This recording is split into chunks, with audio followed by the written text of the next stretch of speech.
না করে আমি কোনোদিন মরবো না। বিষ্ণু ইসলাম আমাদেরকে জানিয়েছেন তোমার জন্য যে রিজিকের বন্দোবস্ত, যেই অ্যালটমেন্ট আছে, সেটা ভোগ না করে, উপভোগ না করে তুমি মরবে না, এবং সেটা আপনি উপভোগ করবেন, আপনার কাছেই আসবে।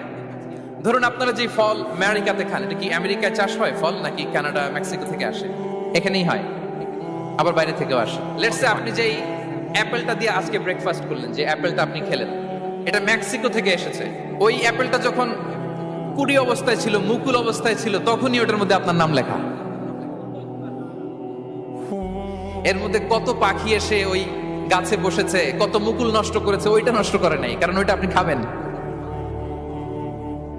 ওইটা পুষ্ট হয়ে সুন্দর একটা ফল হয়ে ইম্পোর্টেড হয়ে এটা আমেরিকাতে আসলো, আমেরিকার বাজারে।